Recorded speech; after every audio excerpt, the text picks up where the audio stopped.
ආයුබෝවන් කියලා සාදරයෙන් පිළිගන්නවා කම්බයින්මන්ට්ස් කරන සියලු දෙනාම. මගේ වෘත්ති චලිතයේ පළවෙනි එපිසෝඩ් එකේ මම ඔයගලන්ට කියලා දුන්නා තිරස් වෘත්ති චලිතයේ තියරි සහ ඒකේ ගණන් කොහොමද හදන්නේ කියලා. මම ගණන් දෙකක් සාකච්ඡා කරා පළවෙනි එපිසෝඩ් එකේ. මම අද සාකච්ඡා කරන්නනේ තිරස් වෘත්ති චලිතයේම තව හොඳ ගණන් කීපයක්. අපි බලමු තුන්වෙනි ගාන. මම ගණන් දෙක සාකච්ඡා කරන්නේ. ඒ තුන්වෙනි ගාන විදිහට මේකේ තියෙනවා දිග 2l වූ සැහැල්ලු අවිතන්‍ය තන්තුවක මධ්‍ය ලක්ෂයෙහි ස්කන්ධය m වූ අංශුවක් අමුණලා තියෙනවා. තන්තුවේ කෙළවරක් O දෘඩ ලක්ෂයකට ගැටගසා ඇත. අනෙක් කෙළවර ස්කන්ධය m වූ සුමට මුදුවකට ගැටගසා මුදුව O ලක්ෂය හරහා යන සුමට සිරස් දණ්ඩක් තුලින් නිදහසේ ගමන් කළ හැකි අයුරින් පන්වා තිබේ. අංශුව තිරස් වෘත්තාකාර ගමන් මාර්ගයක ඔමේගා කෝණික ප්‍රවේගයෙන් දණ්ඩ වටා ගමන් කරන විට මේ කෝණයකින් තන්තුව දණ්ඩට ආනත වන බව පෙන්වනවා. හරිද? එතකොට ඔයගොල්ලොත් මේ ගාන හොඳට කියවලා රූපය අඳලා ගාන හදලා බලන්න කොහොම මේ උත්තරේ එනවද කියලා. හරි. දැන් තිරස්වෘත චලිතයේදී මම ඔයගලන්ට කියලා දුන්නා විභව ශක්තිය වෙනසක් වෙන්නේ නැහැ. ඒ නිසා චාලක ශක්තියේ නියතයි. එහෙනම් ඒකාකාර වේගයකින් තමයි තිරස් වෘත්ත චලිතයේ අංශුවක් යෙදෙන්නේ. හරි. හරි. අපි බලමු මේකේ කොහොමද රූපය අඳින්නේ කියලා. හරි. මේක තමයි රූපය. ඒතර මේකේ කියනවා මේ තමයි මුදුව. හරිද? එතකොට මේ තමයි සම්පූර්ණ තන්තුව. මෙතන තියෙන්නේ අංශුව. මේක කියලා තියෙනවා B අංශුව කමුණා තන්තුවේ කෙළවරක් O දෘඩ ලක්ෂයට ගැටගසා ඇත. එතකොට මේ තියෙන්නේ O දෘඩ ලක්ෂයට ගැට ගහලා. හරිද? අනෙක් තන්තුවේ අනෙක් කෙළවර තියෙන්නේ B ලක්ෂයේ. මුදුවට ගැට ගසලා තියෙන්නේ. හරිද බලමු. අනෙක් කෙළවර ස්කන්ධ M සුමට මුදුවට ගැටගසා මුදුව O ලක්ෂය හරහා යන සුමට සිරස් දණ්ඩක් තුළ නිදහසේ ගමන් කළ හැකි අයුරින් පන්වා තිබේ. අංශුව තිරස් වෘත්තාකාර මාර්ගයක ඔමේගා. ඒ කියන්නේ හරි මැද තමා අංශුව ගැට ගහලා තියෙන්නේ මේ මුදුවේ ස්කන්ධයත් සිම්පල් m. හරි. ස්කන්ධය m අංශුවක් වුණා මධ්‍ය ලක්ෂයේ ස්කන්ධය m අංශුවක් වුණා. එතකොට මුදුවේ ස්කන්ධයත් සිම්පල් m. හරි. එතකොට මෙතන සිම්පල් m මේ මුද්දේ ස්කන්ධය සිම්පල් m. එතකොට මේ විදිහට මේ මුදුව මැදින් දණ්ඩ යනවා. එතකොට මේ සිම්පල් m කියන ස්කන්ධය මේ දණ්ඩ වටා තිරස් වෘත චලිතයේ යෙදෙනවා. ඒ කියන්නේ මෙයාගේ සිරස් විස්ථාපනය වෙනස් වෙන්නේ නැහැනේ. හරියට අපි ගත්තොත් එහෙම පැන්සලකට හරි පෑනකට හරි නූලකට අංශුවක් ගැට ගහලා මේ පැන්සල කරකවනකොට මේ තිරස් වෘත චලිතයේ දෙන්නේ මොකක් හරි අංශුවක්. හරිද? ඒ වගේ වැඩක් තමයි. දැන් මෙතන වෙනසකට තියෙන්නේ තන්තු දෙකක් දෙපැත්තකට මේ ඇල්ෆා කියන මේ යටි අත් සිරස සමග කෝණයක් සාධන විදිහට තමයි මෙයා තිරස් වෘත චලිතයේ යෙදෙන්නේ. හරි? එතකොට මේ තන්තු අවිතන්නේ නැහැ. ඒ කියන්නේ ඇදෙන්නේ නැහැ. ඇදෙනවා නම් එහෙම මේ විදිහට ඇල්ෆා කෝණයක් නිතරම හිටින්නේ නැහැ. ඇදෙන්නේ නැති හින්දා තමයි මේ ඇල්ෆා යටියත් සිරස සමග නියත කෝණයකින් පිහිටන විදිහට තමයි මෙයා තිරස් වෘත චලිතයේ යෙදෙන්නේ. හරි. අපි බලමු දැන් ගාන හදන හැටි. දැන් මේකේ අපිට කියන්නේ දණ්ඩ වටා ගමන් කරන විට කෝණයකින් තන්තුව දණ්ඩට අනන්ත වන බව. ඒ කියන්නේ මේ ඇල්ෆා කියන කෝණය තමයි අපිට හොයන්න තියෙන්නේ. හරිද? ඇල්ෆා කෝණය හොයන්න තියෙන්නේ. හරි. දැන් කොහොමද අපි ඇල්ෆා කියන කෝණය හොයාගන්නේ? ඒකට ඔයගොල්ලන්ට මම කියලා දුන්නා මුලින්ම. දැන් මෙයාගේ කේන්ද්‍ර දෙසට තියෙන කේන්ද්‍ර අභිසාරී ත්වරණය. හරිද? කේන්ද්‍ර අභිසාරී ත්වරණය අපිට ගන්න පුළුවන් මොකද්ද? v වර්ගයේ බෙදීම r නැත්නම් a ඔමේගා වර්ගය කියලා. v වර්ගයේ බෙදීම r නැත්නම් a ඔමේගා වර්ග. එතකොට මේකේ a කියන්නේ අරේ මේ m කියන ස්කන්ධය වෘත්තචලිතයේ දෙන්නේ මෙන්න මේ අරයක් පිහිටන පරිදි. මේ අරය කීයද? දැන් මම ගන්නවා මෙහෙම. මේ තන්තුවේ මුළු දිග 2යි L කියලා අරගෙන හරිද? තන්තු මධ්‍ය ලක්ෂයෙන් ගැට ගහලා තියෙන. එහෙනම් මේ එක පැත්තක් L දිගින් යුක්තයි. එහෙනම් මේක L නම් මේක ඇල්ෆා නේ අපි හොයන්න තියෙන්නේ.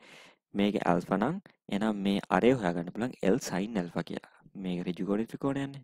ඍජු කෝණ ත්‍රිකෝණයේ අරය වෙන්නේ එතකොට මේ වෘත්තචලිතයේ යෙදෙන අංශුවේ අරය වෙන්නේ L sin ඇල්ෆා. එහෙනම් කේන්ද්‍රය දෙසට කේන්ද්‍රය කියන්නේ එතකොට A නේ. කේන්ද්‍රය දෙසට තියෙන තරණය කේන්ද්‍ර අභිසාරී තරණය L sin ඇල්ෆා ඔමේගා වර්ගය. ඒ ඔමේගා වර්ගය කියන එක මෙතන A වෙලා තියෙන අරය වෙලා තියෙන L sin ඇල්ෆා. එතකොට මේකේ කෝණික ප්‍රවේගය මම ගත්තා ඔමේගා කියලා. හරි. මුලින්ම දැන් මෙතනත් අංශු මේ මුද්දෙත් සිම්පල් M කියලා ස්කන්ධය තියෙන හින්දා ඒකෙත් මාක් කරන්න සිම්පල් M කියන ස්කන්ධය. හරිද? හරි. දැන් මම A දෙසට දානවා F සමානයි MA. දැන් අපිට කරන්න මම කියලා දුන්නා තිරස් වෘත්තාකාර චලිතයේ දෙන අංශුවකට අංශුවේ ගණන් කොහොමද හදන්නේ පියවරෙන් පියවර. මුලින්ම දාලා බලමු F සමාන MA. එතකොට F සමාන MA දැම්මට පස්සේ බලමු මොනවාද අපි දන්න අඥාත මොනවාද නොදන්න අඥාත. එතකොට නොදන්න අඥාත අපි දන්න අඥාත වලින් ප්‍රකාශන ගන්න කොහොමද කියලා අපි හිමීට බලමු. හරි. ඔන්න මම A දෙසට දාන F සමාන MA. එතකොට මේ ආතති දෙකක් තියෙනවනේ. හරිද? එකම මේකෙන් තන්තු දෙකක් විදිහට තමයි මෙතන අංශුව ඈඳලානේ තියෙන්නේ. එතකොට මේ ආතති දෙකක් විදිහට තමයි අපිට ගන්න වෙන්නේ. එතකොට T1 සහ T2. එතකොට කේන්ද්‍රය දෙසට තියෙන බලය වෙන්නේ T1 මෙතන ඇල්ෆා නම් මෙතන අනුවරින් ඇල්ෆා T1 cos අනුවරින් ඇල්ෆා නැත්නම් T1 sin ඇල්ෆා cos අනුවරින් ඇල්ෆා කියන්නේ sin alpha T1 sin alpha ධන T2 sin ඇල්ෆා මේ දෙකම තියෙන්නේ කේන්ද්‍රය දෙසට සමානයි m වතාවක් මෙයාගේ කේන්ද්‍ර අභිසාරී ත්වරණය L sin ඇල්ෆා ඔමේගා වර්ග හරිද ඔන්න කේන්ද්‍රය දෙසට දැම්ම F සමාන MA. ඒ විදිහටම අපිට දාන්න පුළුවන් මේ අංශුවට සිරසට මෙයාගේ චලිතයක් වෙන්නේ නැහනේ. සිරසට F සමාන MA දැම්මොත් එම A කියන එක බිඳුවයි. හරිද? බලන්න. එතකොට මෙතන මම සුළු කරලා ගත්තට පස්සේ මේ sin alpha කරන පස්සේ T1 ධන T2 ml omega වර්ගය ඒ විදිහට සිරස් ඉහළට F සමාන MA දානවා. එතකොට T1 ගෙන් ඇති වෙන්නේ මෙතන අනුවරින් alpha T1 sin අනුවරින් alpha. එතකොට T1 cos alpha මේ T2 තියෙන පල්ලෙහාට. හරි සිරස් ඉහළට දැම්මොත්. T2 cos alpha ඍණ mg ඒ කියන්නේ මේ ඍණ T2 cos alpha mg තියෙන පහළටනේ. ඒක ඍණ කියලා දැම්මා. ත්වරණය බිඳුව. දැන් කෙලින්ම ගන්න පුළුවන්. කොහොමද? T1 ඍණ T2 සමානයි mg බෙදීම cos alpha. අපිට cos alpha හොයන්න තියෙන්නේ. හරිද? cos alpha හොයන්න තියෙන්නේ. එහෙනම් cos alpha හොයන්න තියෙන්නේ. හරිද? එතකොට දැන් මෙතන T1 ධන T2 තියෙනවා T1 ඍණ T2 තියෙනවා. එහෙනම් මෙතන අපිට හොයාගන්න පුළුවන් නේද T1 වෙනමයි T2 වෙනමයි. තව විදිහකුත් තියෙනවා. හරි? හරි බලමු. මම මුදුවට දානවා. ඒ මුදුවේ 30 ස්කන්ධය දීලා තියෙනවනේ සිම්පල් M කියලා. එහෙනම් මුදුව කොහෙවත් චලිත වෙන්නේ නැත්නම් මුදුවේ නිසලතාවය. හරිද? මුදුව කොහෙවත් චලිත වෙන්නේ නැහැනේ. මේක චලනය වෙන දැන් මෙතන චලිත වුණාට හරිද? මෙයාගේ සිරස් ස්ථාපනයක් නැහැ. දැන් මුදුව දැන් දණ්ඩ වටේම රෝල් වෙන්න පුළුවන්. හැබැයි සිරස් ස්ථාපනයක් නැහැ. එහෙනම් සිරස් විභේදන සැලකුවොත් එහෙම නැත්නම් සිරස් F සමාන MA දැම්මොත් එහෙම සාමාන්‍ය අපි චලිත වන වස්තු වලට දාන්නේ F සමාන MA. ඒතර F සමාන MA දැම්මොත් එහෙම සිරසට එයාගේ ත්වරණය බිඳුවයි. එහෙනම් කෙලින්ම බල ටික බල විභේදන සමාන වෙනවා. හරිද? එහෙනම් ඒකෙන් කෙලින්ම T2 ගන්න පුළුවන් නේද? T2 ගන්න පුළුවන්. ඒතර T2 cos alpha දැන් මෙතන සිරස් විහිළට ගත්තොත් T2 cos alpha ඍණ mg සමානයි m වතාවක් ත්වරණය බිඳුවයි. හරි?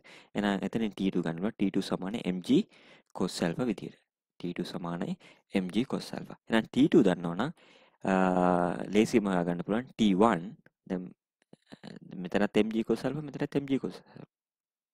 එහෙනම් T2 mg cos alpha කියන්නේ T1 2 mg cos alpha. තේරෙනවද? එහෙනම් දෙක මේක T2 mg cos alpha වුණාම මේක ආදේශ කරාට පස්සේ mg cos alpha එහා පැත්තට ගිහපුවාම mg cos alpha වගේ දෙකක් තියෙනවා. එහෙනම් 2 mg cos alpha එනවා. එහෙනම් මේ දෙක T1 T2 දෙකම දන්නවා. එහෙනම් එකට ආදේශ කරලා අපිට ඇල්ෆා හොයාගන්න පුළුවන්. දැන් cos ඇල්ෆා හොයාගන්න පුළුවන්. බලන්න. එකට ආදේශ කරපුවාම T1 කියන්නේ 2 mg cos alpha, T2 කියන්නේ mg cos alpha, ml omega වර්ග. එහෙනම් cos alpha එනවා මෙතන 3 mg cos alpha කියලා දාන්න පුළුවන්. එතකොට ඒකේ m කැපෙනවා. එහෙනම් cos alpha උක්ත කරාම cos alpha හරස් ගුණ කරලා ගත්තට පස්සේ m කැපිලා තියෙන හින්දා L omega වර්ගයට දෙනවා. එහෙනම් alpha සමානයි cos inverse 3g බෙදීම L omega වර්ග. එතකොට මේකෙදී ඔයගලන්ට තේරෙනවා දැන් T1 T2 අපි අතින් දාගත්තා. ඇල්ෆාත් අතින් දාගත්තා. හරිද? ඒ කියන්නේ ඇත්තටම අපිට ඇල්ෆා තමයි හොයන්න තියෙන්නේ. හරිද? එතකොට මේ T1 T2 අතින් දාගෙන අපි ඒවා මේ දීලා තියෙන අඥාත බවට පරිවර්තනය කරගන්න ඕනේ. T1 T2 අපි හොයාගන්න ඕන cos ඇල්ෆා වලින් හරිද? ඔමේගා වලින් ඒ විදිහට හොයාගන්න ඕන. දැන් මෙතන ඔමේගා වර්ග තියෙනවනේ. හරිද? ඒතකොට මෙතන උත්තරේ G තියෙනවා, L තියෙනවා, ඔමේගා වර්ග තියෙනවා. L කියන්නේ මේ මොකද්ද 2යි L කියන්නේ සම්පූර්ණ දිග, මේ L කියන්නේ තන්තුවේ එක පැත්තක දිග. හරි? ඒතර ඇල්ෆා සමානයි cos ඉන්වර්ස් 3g බෙදීම ඔමේගා වර්ගය කියලා එනවා. ඒතර ගාන කොහොමද ගලාගෙන යන්නේ කියන එක තේරුම් ගන්න ඕන. මුලින්ම අපි f සමානයෙන් මේ දාන්න ඕන කේන්ද්‍ර දෙසට, ඊට පස්සේ ඒ අංශුවට දානවා සිරස් ඉහළට. හරි, ඊට පස්සේ එතන සමීකරණ දෙකක් එනවා. ඊට පස්සේ අනිකුත් දත්ත වලින් කොහොමද අපි උත්තරේ ගන්න කියන එක අවබෝධය තියෙන්න ඕන. හරිද? මේක මම අර කලින් හදපු ගණන් දෙකට වැඩිය ටිකක් හොඳ ගානක්. හරි, බලමු ඊළඟ ගාන. මේක 89 A level ගානක්.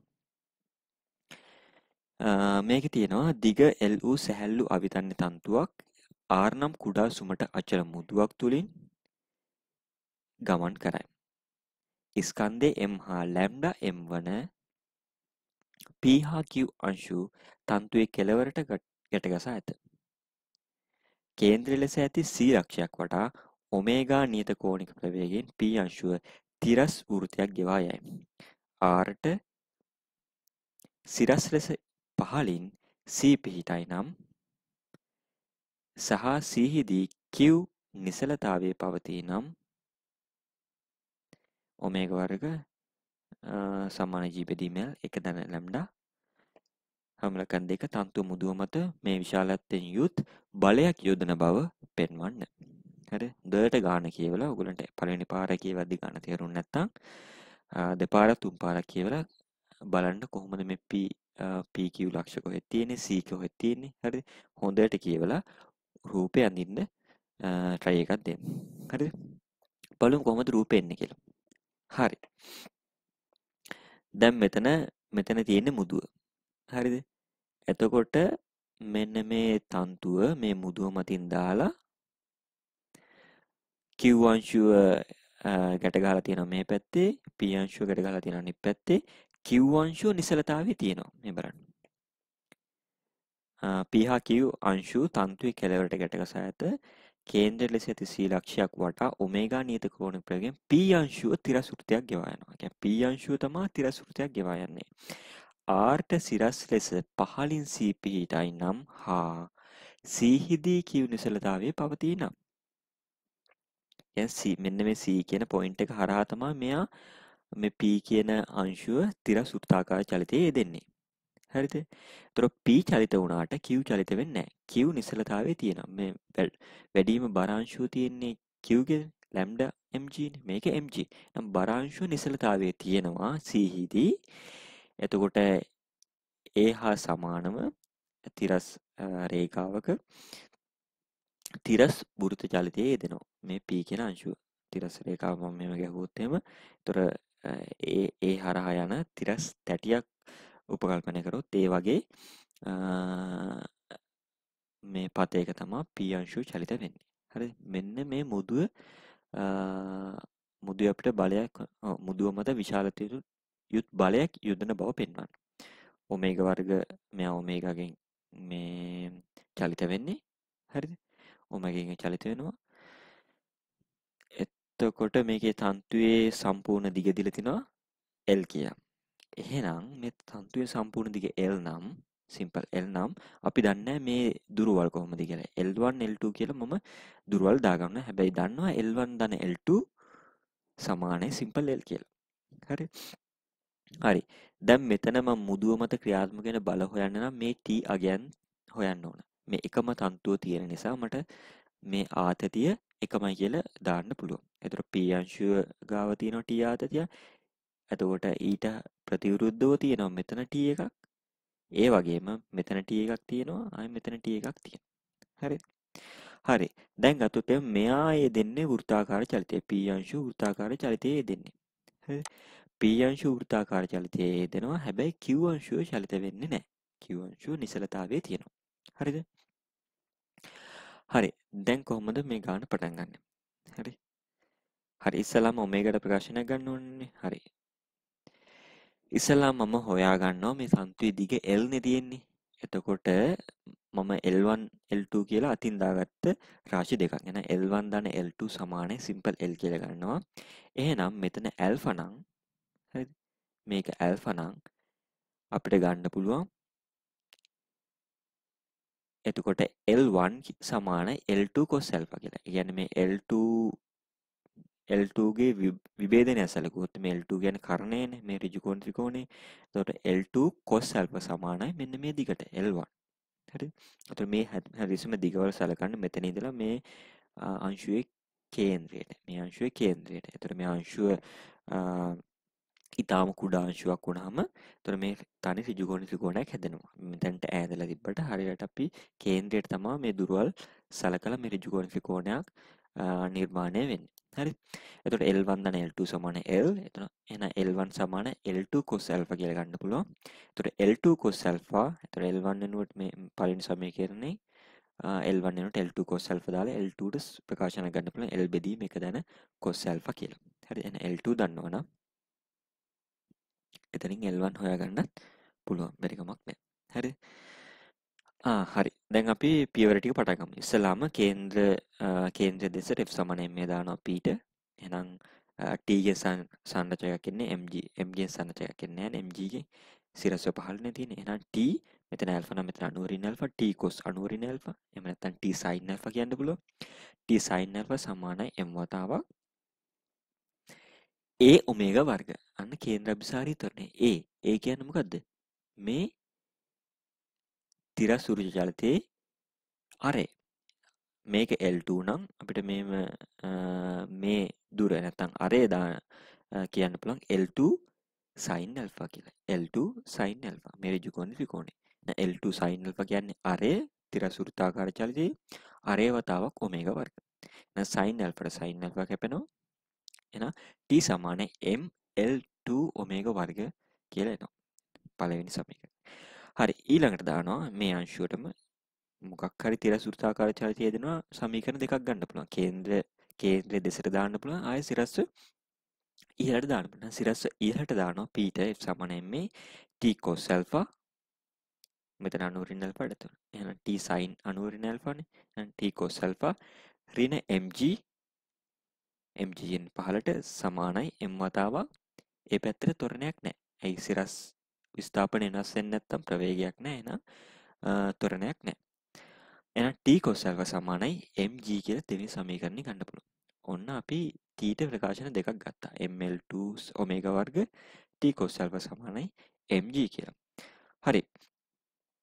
දැන් මෙතන Q ගෙදී Q නිසලතාවයේ තියෙන්නේ. එහෙනම් Q නිසලතාවයේ තියෙනවා නම් අපි බල විභේදනයෙන් ගන්න පුළුවන් T සමානයි lambda mg කියලා. සිරස්ව ඉහළට තියෙන බලවල එකතුව සමානයි සිරස්ව පහළට තියෙන බලවල එකතුව. එහෙනම් සිරස්ව ඉහළට තියෙන T පහළට තියෙන lambda වතාවක් mg.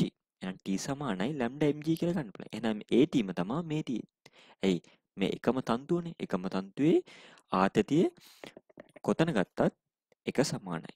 හරි ඒ තියරි පාවිච්චි කළා. එහෙනම් මේ ටීම තමයි අනිත් හැම තැනකම තියෙන්නේ. හරි. එහෙනම් T සමානයි lambda mg නම් cos alpha ගන්න පුළුවන්. එකයට lambda කියලා. ඇයි දෙකෙන් T වෙනුවට lambda mg දැම්මොත් එහෙම mg ට mg කැපෙනවා. එකයට lambda එනවා cos alpha. හරි දෙක බෙදීම 3. හරි. එහෙනම් cos alpha සමානයි එකයට lambda. හරි. cos alpha සමාන එකයට lambda වුණොත් 3 සහ 1න් මේකෙන් t සමානයිනේ. එහෙනම් මම මේ ප්‍රකාශන දෙක සමාන කරනවා. දැන් lambda mg වතාවක් lambda mg සමානයි ml2 ඔමේගා වර්ග. ml2 ඔමේගා වර්ග. එහෙනම් m ටෙම් කැපෙනවා. ඔමේගා වර්ග උක්ත කරොත් එම් lambda g බෙදීම L2. lambda g බෙදීම L2. හරි. දැන් L2 අපි මෙතනින් හොයාගත්තානේ. හරි. දැන් බලමු. එහෙනම් ඔමේගා වර්ග සමාන lambda g බෙදීම L2. L2 කියන්නේ L බෙදීම 1 ධන cos alpha. L බෙදීම 1 ධන cos alpha. cos alpha මෙතනින් හොයාගත්තනේ 1 යට lambda කියලා. එහෙනම් ඒකත් දානවා cos alpha වෙනුවට 1 යට lambda. හරිද? 1 යට lambda. මේ තියෙන්නේ එතකොට L2 කියන එක. L2 වෙනුවට දැම්මා L බෙදීම 1 ධන cos alpha. cos alpha වෙනුවට 1 ධන sorry 1 බෙදීම lambda දැම්මා. හරිද? එහෙනම් ඒක සුළු කරලා ගත්තට පස්සේ lambda පොදු හරයට අරගෙන සුළු කරලා ගත්තට පස්සේ ඒක lambda එකක් උඩට එනවා. එතකොට 1 ධන lambda කියන එක උඩට එනවා. මේ L කියන එක හරේ තියෙන. එහෙනම් G බෙදීම L 1 ධන lambda. මේක lambda එකක් කැපෙනවා පොදු හරයට ගත්තට පස්සේ. හරිද? හරි. ඔන්න ඔමේගා වර්ග හොයලා තියෙන්නේ. හරි. දැන් බලමු මුදුව මත ක්‍රියාත්මක වන සංප්‍රයුක්ත බලය. මුදුව මත යෙදෙන සංප්‍රයුක්ත බලය. හරි. ඔගොල්ලෝ බල ඒකතල බල පදිටි කරලා තියෙනවනේ. ඔගොල්ලෝ දන්නවා එක සමාන බල දෙකක් ඇල්ෆා කියන කෝණයකින් ක්‍රියාත්මක වෙනකොට ඒ දෙන්නක සංප්‍රයුක්තය ගන්න පුළුවන් 2t. දැන් t කියලා මේ එක බලයක විශාලත්වය ගත්තොත් එහෙම 2t cos ඒ බල දෙක අතර කෝණයෙන් භාගය. නම් කෝණේ ඇල්ෆා කියලා ගත්තොත් එහෙම 2t cos ඇල්ෆා බෙදීම 2. මේක තමයි සංප්‍රයුක්ත බලය. එහෙනම් මේ t බල දෙකක් මේ මුදුව මත මෙන්න මේ ඇල්ෆා කියන කෝණයකින් ක්‍රියාත්මක වෙනවා. එහෙනම් මුදුව මත යෙදෙන හරිද? මුදුව මත කියන්නේ මේ t කියන බල දෙකේ මුදුව පල්ලහැට මේ විදිහට අදිනවා. ඒ අදින සංප්‍රයුක්ත බලය තමයි R1 කියලා කියන්නේ. එහෙනම් මුදුව කොහෙටවත් චලිත වෙන්නේ නැත්නම් ඒ හා සමාන සංප්‍රයුක්ත බලයක් හරිද? මුදුව සම්බන්ධ කරලා තියෙන තැනින් ඒ අසව්වේ ඉහළට එදෙන්න ඕන. හරිද? ඉහළට එදෙන්න ඕන. ඒකත් මම R1 කියලා ගත්තා. එතකොට මේ දෙකේ සංප්‍රයුක්තයත් R1 නම් ඉහළට එදෙන්නත් ඕන R1. එහෙනම් R1 සමානයි 2t cos alpha බෙදීම 2යි කියලා ගන්න පුළුවන්. හරිද? alpha කියන්නේ ඒ බල දෙක අතර කෝණයට. හරි. දැන් එතකොට මෙතන දැන් මම cos alpha නේ දන්නේ. cos alpha සමාන 1ට lambda කියලා දන්නවා. හැබැයි මෙතන තියෙන cos alpha බෙදීම 2. දැන් ත්‍රිකෝණමිතියේදී ඔයගොල්ලෝ ඉගෙනගෙන ඇති 2යි තීට සූත්‍ර භාග කෝණ cos alpha සමානයි 2යි cos වර්ග alpha බෙදීම 2 ඍණ 1 කියන එක. හරිද? මේ භාග සූත්‍රවල ප්‍රකාශනය ත්‍රිකෝණමිතියේ පාඩමේදී ඔයගොල්ලෝ ඉගෙනගෙන ඇති. හරි. දැන් cos alpha කියන්නේ 1ට lambda නේ. හරි එහෙනම් cos alpha බෙදීම 2 කියන්නේ cos alpha ධන 1 බෙදීම 2 ඒ සම්පූර්ණයේ වර්ගමූලය. එහෙනම් දෙවතාවක් t කියන්නේ lambda mg මෙතනින් හොයාගත්ත තුන්වෙනි සමීකරණය.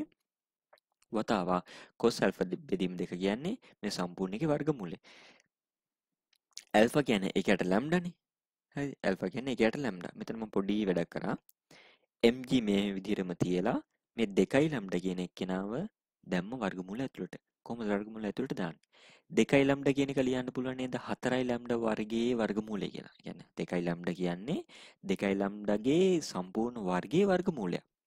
එහෙනම් 4යි lambda වර්ගයේ වර්ගමූලය තමයි 2යි lambda. එහෙනම් 2යි lambda වෙනුවට මම ලියනවා 4යි lambda වර්ගයේ වර්ගමූලය. එහෙනම් මේකත් තියෙන වර්ගමූලය ඇතුළේ නේද? දැන් මෙතන මට ලියන්න පුළුවන් මේ 2යි lambda වෙනුවට වැඩි කිරීම වර්ගමූල 4යි lambda වර්ගයේ වර්ගමූලය. එහෙනම් මේ දෙකම එකම වර්ගමූල ලකුණකට දැම්මහම 4 lambda වර්ග 1 ධන cos alpha බෙදීම 2 cos alpha වෙනුවට 1ට lambda දැම්මා.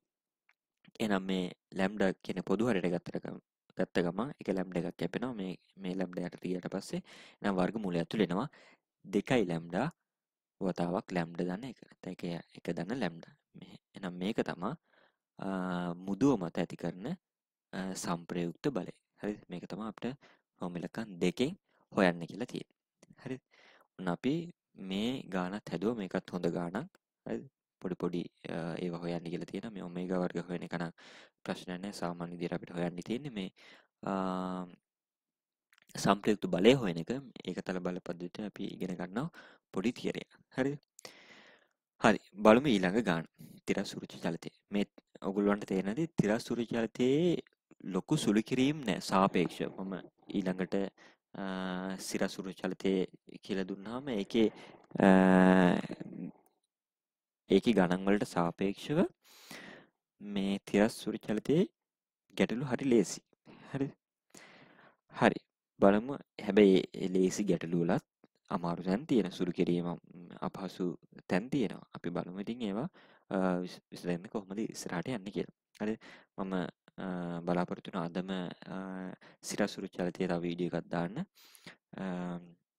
මේ ගණන් ටික හදලා ඒ විදිහටම සිරස් සුරුචි චලිතයේ තියරි මේ කියලා දීලා ගණන් කීපයක් හදන්න බලාපොරොත්තු වෙනවා.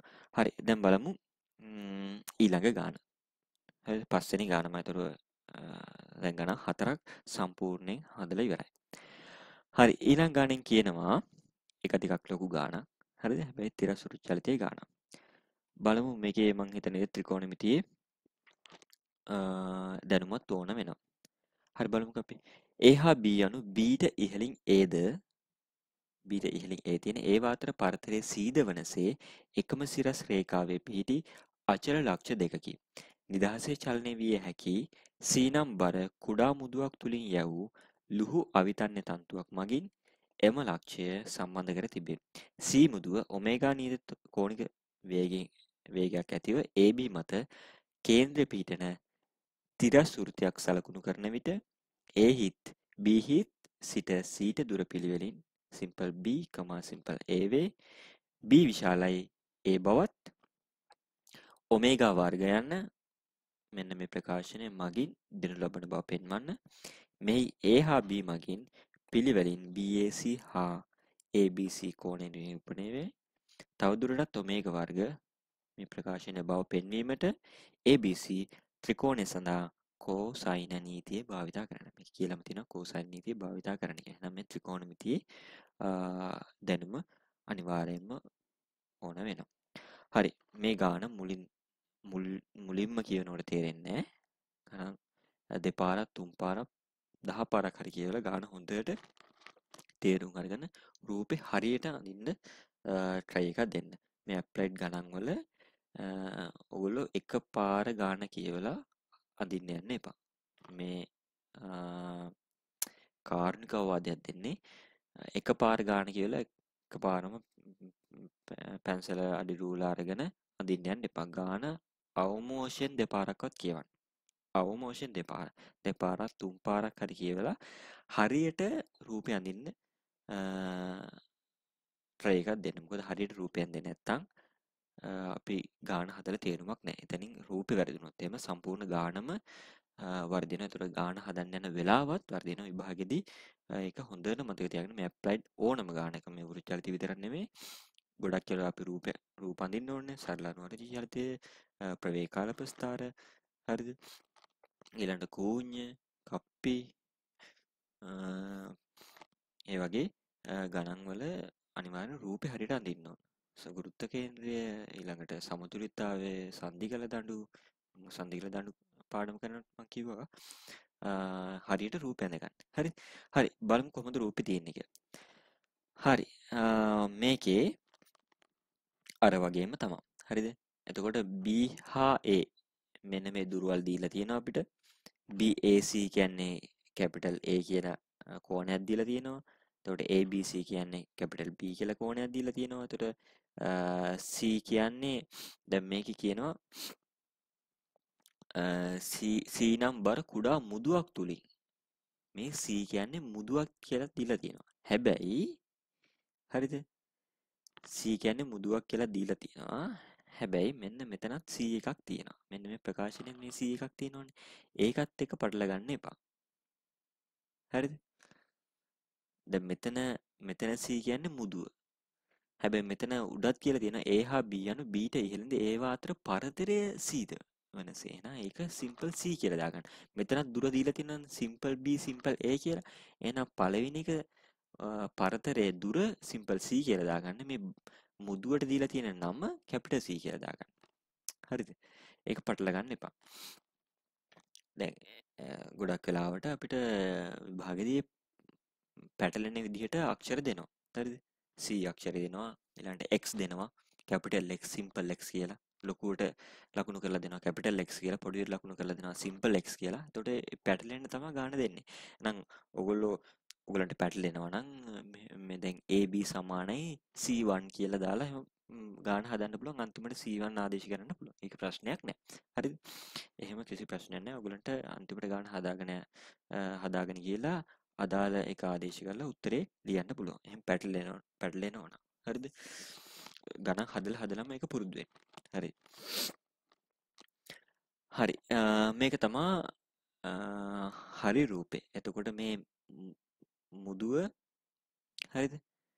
මේ ඔමේගා කියන කෝණික ප්‍රවේගයෙන් තිරස් වෘත්තාකාර චලිතයේ යෙදෙනවා. හරිද? මේ C නම් බර කුඩා මුදුවක්. බර. එහෙනම් ඒකට බරක් තියෙනවා. එහෙනම් අපි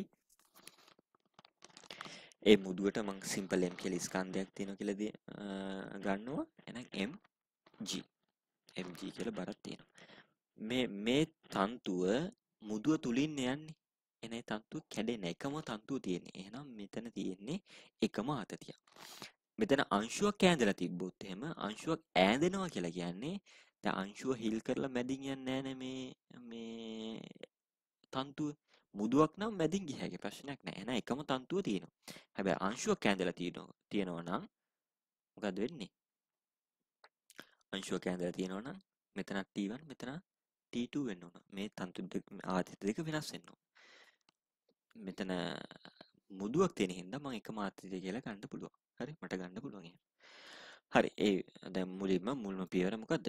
මේ C කියන මුදුවට F සමාන M දානවා කේන්ද්‍රය දෙසට. හරිද? කේන්ද්‍රය දෙසට දැම්මට පස්සේ T sin B. එතකොට රෝම ඉලක්කයන් එකේ හොඳට බලන්න C කියන මේ කෝණේ නැහැ. එහෙනම් C ගෙන් ගන්න නැතුව පුළුවන් තරම් ගන්න ඕන A සහ B ගෙන්. එහෙනම් T sin B මේක A නම් මේක අනුවරිණ A. මේක 90යි මෙතන අනුවරිණ A. එහෙනම් T cos අනුවරිණ A. එහෙනම් T sin A කියලා ගන්න පුළුවන්. මේ T තියෙන ඒ විදිහටම T sin B කියලා දාන්න පුළුවන් සමානයි M R ඔමේගා වර්ග. නම් මේකේ අරය ගන්නවා R අරේ R නම් කේන්ද්‍රාභිසාරී ත්වරණය වෙන්නේ R ඔමේගා වර්ග. A ඔමේගා වර්ගනේ. හරිද? එහෙනම් ඒ විදිහටම මේක ගත්තට පස්සේ පළවෙනි සමීකරණය ගන්න පුළුවන්. ඊළඟ දෙවෙනි සමීකරණය ගන්න පුළුවන්. මේ C කියන මුදුවට සිරස්ව ඉහළට. සිරස්ව ඉහළට ගත්තට පස්සේ මේ උඩ T තියෙන්නේ උඩ T ගෙන් ඇති කරන විභේදනය තියෙන්නේ උඩට පහළ T ගෙන් ඇති කරන විභේදනය තියෙන්නේ පහළට. එහෙනම් සිරස්ව ඉහළට F සමාන m දැම්මොත් T cos A මෙතන අනුවරිණයනේ. T sin අනුවරිණ A නැත්නම් T cos A ඍණ මේකෙන් ඇති කරන විභේදනය T cos B. මෙතන B නම් මෙතන අනුවරිණ B. දැන් T sin අනුවරිණ B නේ. මෙන්න මේක 90යිනේ. හරිද? දැන් T cos B කියලා ලියන්න පුළුවන්. T cos B දැන් mg මේ දෙකම ඍණ පල්හැටනේ තියෙන්නේ. සමාන m වතාවක් A කියන්නේ ත්වරණය බිඳුව. හරිද? දැන් T වතාවක් cos A ඍණ cos B සමාන mg. හරිද? ඔන්න සමීකරණ දෙක ගත්තා. මේ mg මෙහා පැත්තට අරගෙන. හරි. දැන්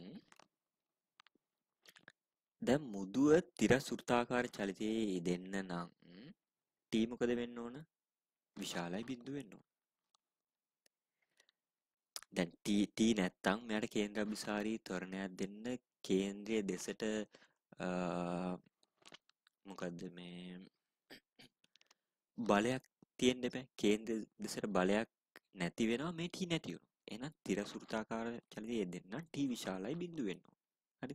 එහෙනම් මේ සමීකරණ දෙකෙන් මට ගන්න පුළුවන් මෙන්න මේ දෙවෙනි සමීකරණේ. දැන් අපිට කියනවනේ A විශාලයි B කියලා පෙන්වන්න කියලා. B විශාලයි A. හරි. මොකක් හරි කමන්නේ. එතකොට දැන් දෙවෙනි සමීකරණයෙන් අපිට ගන්න පුළුවන් එතකොට T විශාලයි B නම් හරිද? මේ mg ධන නම් හරිද? T විශාලයි B නම් මේ cos A ඍණ cos B කියන එක නත් විශාලයි බිඳුව වෙන්න ඕන. මේක ඔන්න දෙපැත්තෙන් බෙදුවොත් cos A ඍණ cos B ගේ හරිද t විශාලයි බිඳුව වෙන්න නම් මේ හරය මොකද වෙන්න ඕන බිඳුවට විශාල වෙන්න ඕනේ හැමතිස්සෙම මොකකට හරි මොකක් විශාලයි කියලා පෙන්වන්න නම් අන්තරයක් තියෙන ප්‍රකාශනයක් තෝරගන්න හරිද අන්තරයක් තියෙන ප්‍රකාශනයක් තෝරගන්න එක බොහෝ දුරට අපිට අසමානතාව ඔප්පු කරන්න ලේසි වෙනවා එහෙනම් cos A ඍණ cos B විශාලයි බිඳුව නම් එතකොට මොකද වෙන්නේ එහෙනම් අපිට cos B හැපතට දැම්මම cos A විශාලයි cos B කියලා ලියන්න පුළුවන්. cos A කියන එක විශාලයි cos B. එහෙනම් cosine වලදී cos වලදී කෝණේ අඩු වෙනකොට cos අගය මොකද වෙන්නේ? කෝණේ අඩු වෙනකොට cos අගය වැඩි වෙනවා. හිතන්න දැන් cos බිඳුව